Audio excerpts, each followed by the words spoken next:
नमस्कार दोस्तों, हम देख रहे हैं YouTube channel knowledge with TP sir. यदि आप हमारे यूट्यूब चैनल पर पहली बार आए हैं तो हमारे चैनल को सब्सक्राइब कर बेल आइकन दबाना मत भूलिएगा ताकि आने वाली वीडियो की नोटिफिकेशन प्राप्त होती रहे। इस वीडियो को अंत तक देखिए, अच्छी से जानकारियाँ मिलेंगी हिंदी साहित्य के बारे में। आज के वीडियो में हम पढ़ेंगे हिंदी का प्रथम कवि एवं प्रथम रचना के बारे में जानेंगे। राहुल संकृत्यायन ने 7वीं शताब्दी में कवि सराहपाद को हिंदी का पहला कवि माना है। सराहपाद 84 सिद्धों में से एक थे। डॉक्टर शिव सिंह सेंगर 7वीं शताब्दी के पुष्प या पुण्य या पुष्पदंत नामक कवि को हिंदी का प्रथम कवि मानते हैं, परंतु अभी तक उनकी कोई रचना उपलब्ध नहीं है। डॉक्टर गणपति चंद्रगुप्त ने इस संदर्भ में अपने हिंदी साहित्य का वैज्ञानिक इतिहास में भारतीय स्वर बाहुबली के रचयिता शालिभद्र सूरि को हिंदी का प्रथम कवि माना है, जो तर्क संगत नहीं है।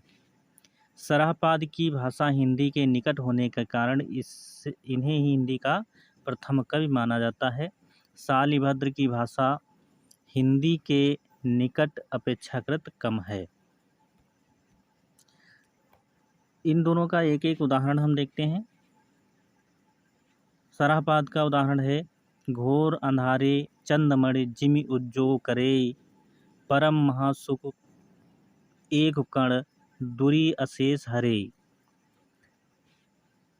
शालिभद्र सूरि की रचना से एक उदाहरण दिया गया है। अपनु ये केवल नाड़ तऊ बिरही ऋषहे शिव ए, आयु ए भरह नरिंद शिव अवधापुरी ए। स्पष्ट है कि सराहपाद के उपयुक्त उदाहरण में घोर, चंदमणि, परम, महासुख, कण इत्यादि हिंदी के शब्द हैं। अतः सराहपाद को ही हिंदी का प्रथम कवि मानना उपयुक्त है।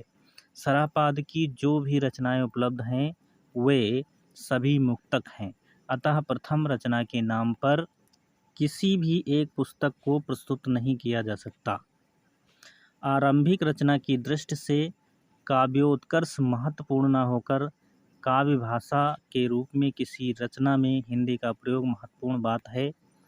हिंदी का यह प्रयोग सराहपाद की रचनाओं में मिलता है।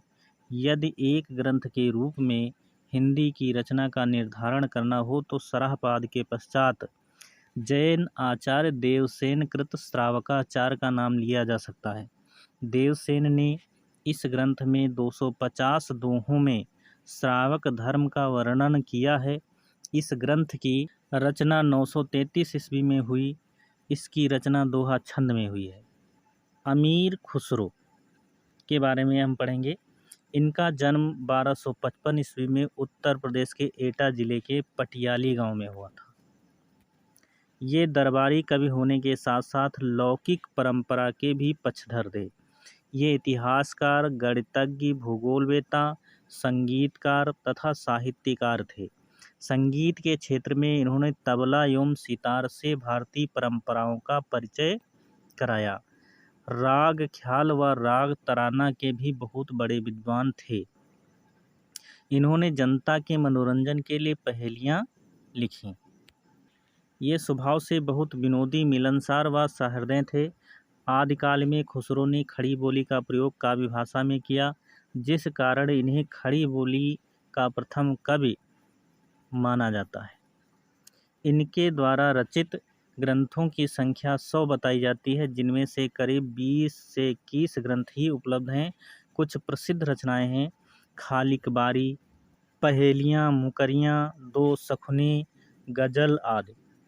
फिर पढ़ते हैं हम विद्यापति के बारे में। ये श्रृंगारी कवि हैं। ये मिथिला के राजा शिव सिंह के दरबारी कवि थे। इन्हें मैथिल कोकिल, कवि शेखर, अभिनव जयदेव के नामों से जाना जाता है। इनकी पदावली जयदेव का गीत गोविंद तथा सूरदास का सूरसागर एक ही कोटि की रचनाएं हैं, जिनमें भक्ति का आधार श्रृंगार है। मैथिली भाषा में पदावली की रचना करने के कारण ये मैथिल कोकिल कहलाए। इनके अधिकतर पद श्रृंगार के ही हैं, जिनमें नायक नायिका राधा कृष्ण हैं, विद्यापति भक्त कवि थे या श्रृंगारी, यह विवादास्पद प्रश्न है। अधिकांश विद्वान उन्हें श्रृंगारी कवि मानते हैं। विद्यापति को भक्त कवि कहने का विरोध करते हुए आचार्य शुक्ल कहते हैं, आध्यात्मिक रंग के चश्मे बहुत सस्ते हो गए हैं। उन्हें चढ़ाकर ही जैसे कुछ लोगों ने गीत गोविंद के पदों को आध्यात्मिक संकेत बताया है, वैसे ही विद्यापति के इन पदों को भी। विद्यापति की रचनाओं के बारे में, विद्यापति की रचनाओं को भाषा की दृष्टि से 3 वर्गों में विभाजित किया जा सकता है। संस्कृत में रचित रचनाएं शैव सर्वस्वसार, गंगा वाक्यावली, दुर्गा भक्त तरिंगड़ी, भूपरिक्रमा, दान वाक्यावली, पुरुष परीक्षा, विभाग सार, गया पत्तलक, वर्णकृत्य, लिखनावली। अवहट्ट में रचित रचनाएं गद्य पद्य मिश्रित 2 रचनाएं हैं, कीर्तिलता और कीर्ति पताका। कीर्तिलता में महाराज कुमार वीर सिंह एवं कीर्ति सिंह के युद्ध एवं सौंदर्य का वर्णन किया गया है, जबकि कीर्ति पताका में राजा शिव सिंह एवं कुछ मुस्लिम आक्रमणकारियों के युद्ध का वर्णन ओजस्वी शैली में हुआ है। पदावली रचनाओं की संख्या की दृष्टि से तो विद्यापति संस्कृत व अवहट्ट के साहित्यकार कहे जा सकते हैं, परंतु हिंदी साहित्य के इतिहास में उन्हें उनकी हिंदी रचना पदावली के आधार पर ही स्थान दिया जाता है। विद्यापति की हिंदी में एक अन्य रचना गोरक्ष विजय नाटक भी है। विद्यापति की पदावली में शिव भक्ति, दुर्गा स्तुति तथा अन्य देवी देवताओं के विनय से संबंधित पद मिलते हैं, परंतु उसमें श्रृंगार रस की ही प्रधानता मिलती है। कुछ आलोचक उन्हें भक्ति कवि सिद्ध करने का प्रयास करते हैं, परंतु विद्यापति मूलतः श्रृंगारी कवि ही सिद्ध होते हैं। नारी के अंग विशेषों का वर्णन उन्होंने अपने इष्ट देव शिव से भी बढ़ चढ़कर किया है। प्रेम के क्षेत्र में भी विद्यापति पूर्णतः स्वच्छंद कवि के रूप में दिखाई पड़ते हैं। उनका प्रेम कुल की प्रतिष्ठा, परिजनों का भय, समाज के बंधनों एवं धर्म के नियमों को ठुकराता हुआ निर्बाध रूप से आगे बढ़ता है। स्वच्छंद प्रेम की उत्पत्ति प्रायः प्रथम दर्शन से ही होती। विद्यापति के नायक नायिका भी प्रथम दृष्टिपात से ही प्रणय वेदना से पीड़ित हो जाते हैं। वस्तुतः विद्यापति की नायिकाएं प्रत्येक परिस्थिति और अवस्था में अपने प्रेम पर दृढ़ रहकर अपने अपूर्व साहस का परिचय देती हैं। विद्यापति के श्रृंगारी पदों में इस स्वच्छंद प्रणय के अतिरिक्त दाम्पत्य का भी चित्रण गौड़ रूप में हुआ है, जिसमें प्रथम समागम से लेकर पति के विदेश गमन तक के प्रसंगों का चित्रण अभूतपूर्व शब्दों में हुआ है। यहाँ नायिका प्रेमिका न होकर पत्नी है। आज के वीडियो में इतना ही।